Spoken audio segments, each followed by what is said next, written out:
So I literally left my body before the impact of the accident. What had happened is I'd been thrown off this horse face first into rocks, into a ditch, and I'd been killed. I didn't know that because I'd left my body. But as I left my body and went into another dimension, it was so abrupt. I knew something had happened. I was no longer in physical reality. Hello everyone, welcome to Beyond the Veil. Today we hear from Lura, who died in a tragic horseback riding accident and found herself in a limitless void. What she experienced next, from a shocking life review to a message about the true impact of our actions, forever changed her understanding of life and death. Let me take you back. It's 1979, and I'm living in Northern Virginia, and I'm thinking myself very cool, very, very progressive. I was working in a nightclub. I had my first apartment. I was driving a crappy Chevy Vega. It was my own and it was paid for. It was a great time in my life. I just started living, being an adult. I can say this now that I'm older. I was a pretty girl back then. I had modeling aspirations and lots of boyfriends, and I was just living life. So one day I just decided to go horseback riding. I went out to Centerville, Virginia, where I used to take riding lessons, and hired a horse for a couple of hours. I got on, and it was just a beautiful April day. And I remember wearing my blue jeans and a light blue Indian cotton shirt and feeling the breeze. And it was just really great. I'm a good rider. I'm not a great rider. And I was a little out of shape. I hadn't been on a horse in a few months. And I hooked up with these other two guys that were riding behind me. We decided to race our horses. My horse took off and went from a canter into a really, really fast hand gallop. And then the terrain got rough. It got very rough. And I knew that I was losing control, but I thought I could handle it. And I was riding and holding on the best I could. And I remember feeling this like dread. Oh God, this horrible rolling fear came through me as my horse stumbled. And I knew I was going to go flying. Luckily, I had on my helmet. And as I was being flung off the horse at a high rate of speed, I never hit the ground. I went into this velvet, limitless tunnel. The walls were soft and it was completely pitch black. So I literally left my body before the impact of the accident. What had happened is I'd been thrown off this horse face first into rocks, into a ditch. And I'd been killed. I didn't know that because I'd left my body. But as I left my body and went into another dimension, it was so abrupt. I knew something had happened. I was no longer in physical reality. And that was the biggest shock of my life till then. All of the emotions you can imagine just roller coastered inside me. Fear, isolation, dread, shock, grief that I just lost everything that was the most precious to me, my identity. So I went through this tunnel, and I know other people speak about it and see the light and feel this joy. It wasn't like that for me. I think it's because it was an accident and it was so abrupt. And then it all happened. There isn't time. Time is irrelevant on the other side or in non-physical reality. You are just there at the present. When you leave the physical world, there are so many things that you learn, so many experiences that there isn't a human language articulate enough to describe it.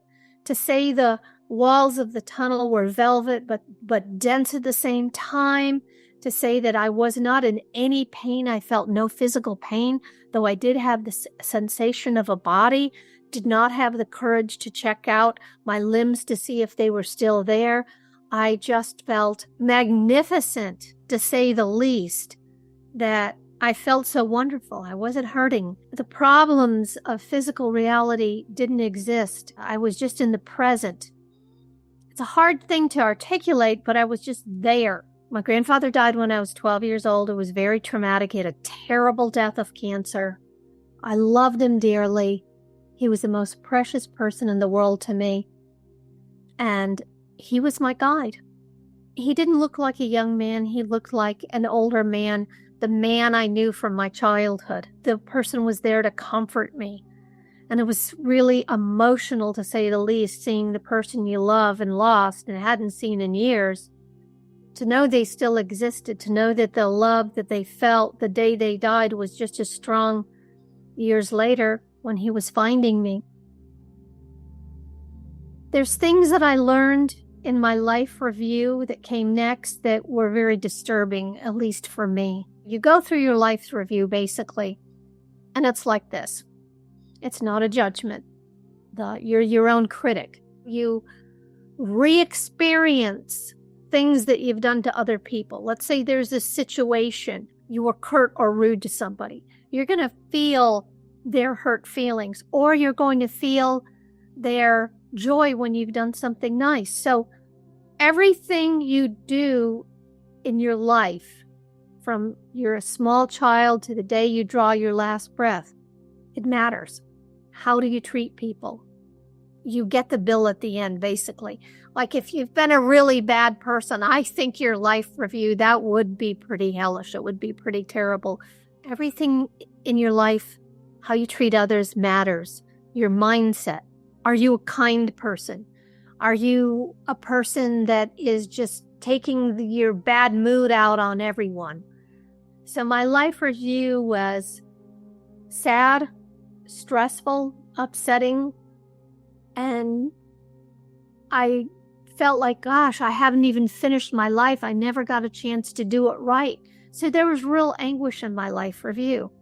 But I did see some things that I really had done right, like a girl that I had befriended that was getting bullied at school and sort of protected her from the bullies. I saw how important that was.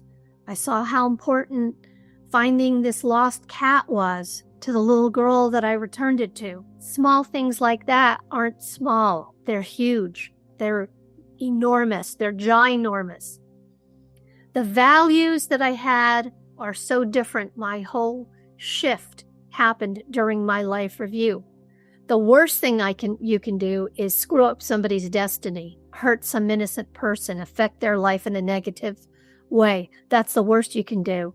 It's so important to be nice. And listen, I am not Saint Lura, but I try not to take a bad day out on somebody else. I try to do better. So I had this life review, and it was a lot of anguish and very upsetting, and my grandfather was there to comfort me. And non-physical reality is so thought responsive that you can't believe it. I thought about the tree of life. It just flashed through my mind, and I saw this beautiful tree. And I knew it wasn't the tree of life, like some biblical thing, but it was pretty cool. And it was white, and it had texture, and it was pretty neat. So you have to really control what you're thinking about while you're out of body. You've got physical reality, but in the same space, in a different dimension, there is non-physical reality, different layers. And there's like a super highway that you go down and through the layers that get less dense and more thought responsive. But when I had my life review, I still had so much hope in physical reality. I was so grounded in physical reality, I wasn't accepting it well. And my grandfather was trying to soothe me, trying to make me feel better. He was standing there as to help me. And I know that I had a decision about going back to physical reality, going back to my life. And I know that there was a blonde woman that said this was going to be hard. I was going to have an especially hard life, a difficult life. Being in non-physical reality, time doesn't exist. The life review happens instantaneous, but has many layers. There is a layer right outside of physical reality that's a carbon copy, but just a little bit less dense. So let's say You die in your house. You can go into non-physical reality and still think you're in your house. You could get lost there.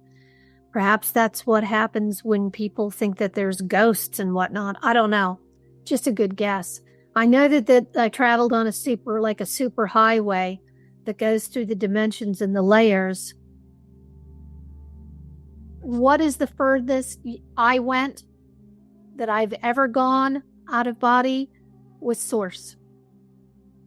I think people mistake it for heaven. I don't think it's heaven. I think there's something way beyond it. But I burst into this area that was filled with souls, that I was floating in a sea of love, that there was a sky and there was sun, but no actual sun. There was brightness, and music floated through like in random waves of music. Beautiful, classical, soothing music to make me feel better. The sea of souls that I was floating in were parts of me. I really have never been a big person until then about reincarnation, but I was with different personalities that were part of me. So that's a tough one to wrap your head around. I didn't get to stay long, just enough, like a glimpse through a door or a window, and a feeling of like intense joy and love. I think people mistake that as heaven, but it wasn't heaven. It was going home. It was to your source. So after that, I was catapulted back to another dimension, and then my grandfather was there. It was a dimension close to physical reality. It was mauve in appearance, very light and airy. I mean, there was a ground, but there was no floor. He had form. He was standing there. He looked like him. And no one said, "Oh, Lura, you have to go back and live your life." It was time for me to go back. So I didn't have a choice. I wanted to stay with him. A sweeping fear ran through me of the idea of going back, like not after I learned all these things. And then I felt like as I was standing there, things were being taken away. Lessons, explanations, experiences. And I said to my grandfather, I said, "This has been so long." So I knew that there was a lot that I can't tell you, a lot that happened that was being removed from my memories.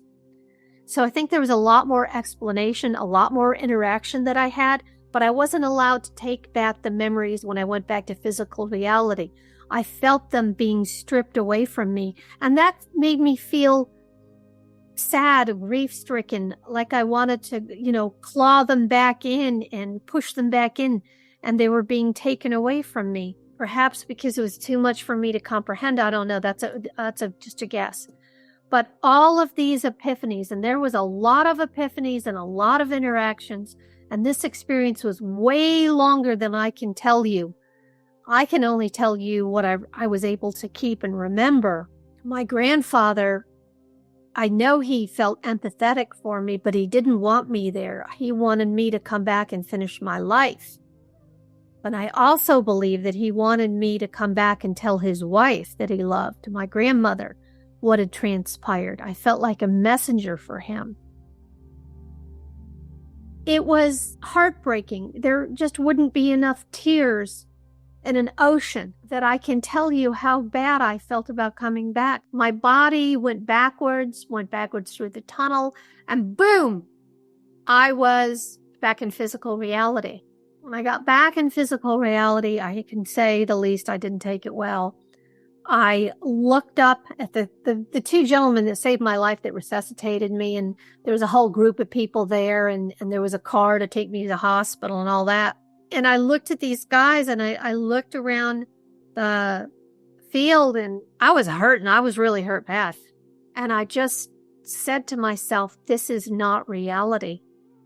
Where I knew where I had been. And that is the true home. If we're just visitors and taking the tour of physical reality. But I knew that I'd lost something terribly important. I'd been through something life-changing, and I was distraught. And I was also very hurt. On the way to the hospital, I passed out. I didn't go out of my body, but I fainted.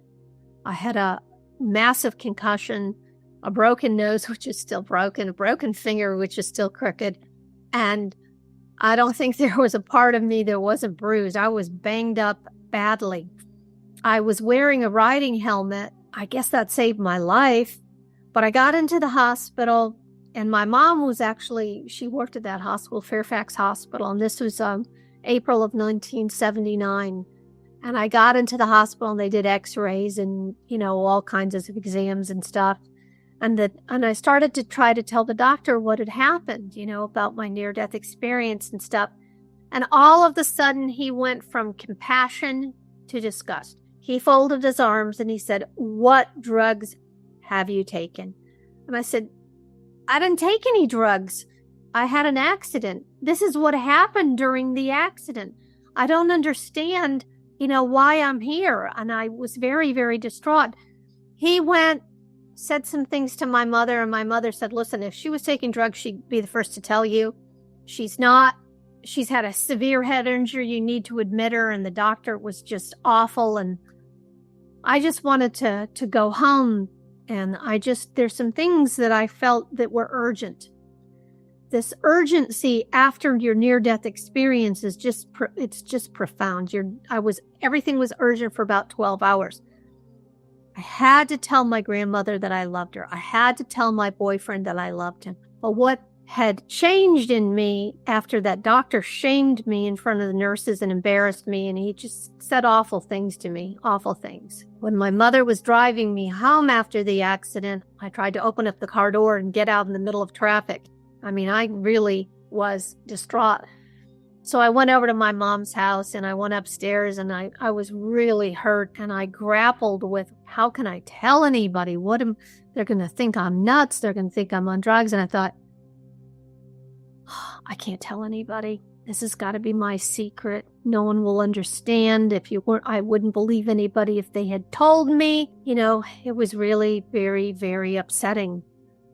I felt like I lost my grandfather again, like it was a second death. And then I worried about the woman with the blonde hair that told me I was going to have a very hard life, and it was going to be quite difficult. Well, she really, really told the truth, because shortly after that, I was diagnosed with autoimmune disease and had a lot of life and death struggles. But the things that I learned about non-physical reality is the love still exists.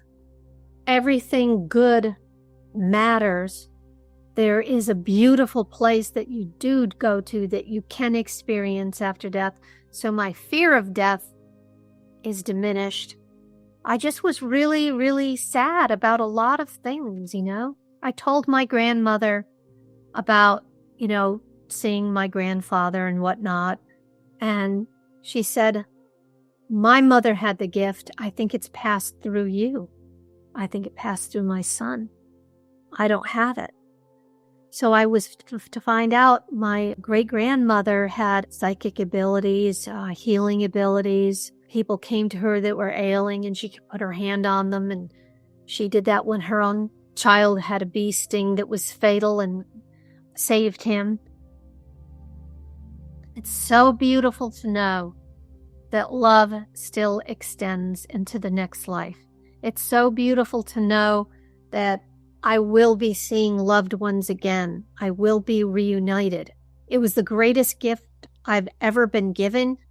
I would have liked to skip the broken nose and the injuries, but I am so glad I had that fall. I am so glad that someone resuscitated me, because I was able to give my dying parents comfort and knowledge of the afterlife before they died, and I was able to be with them as they died and take care of them. I don't think I would have been able to do it. A near-death experience opens you up psychically. It changes you completely. I think the greatest gift of my life was this accident. The greatest tragedy is I really, really miss my grandfather these 40 years. I'm glad I'll see him again, but boy, I've really missed him. I think that people romanticize a near-death experience. It's not an easy thing like you come to Jesus and there's angels.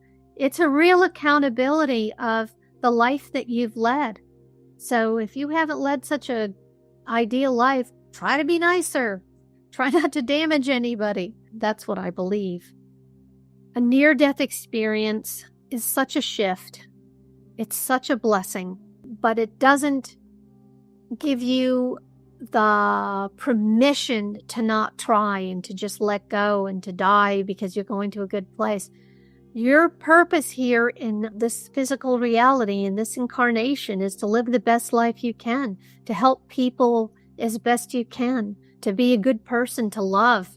All of those little corny things your mom told you when you were a kid about kindness, they're all true. But we're brought here on this earth to experience and to learn and to love and to try to be a nicer person. I don't always get there, but that's what I got from my near-death experience.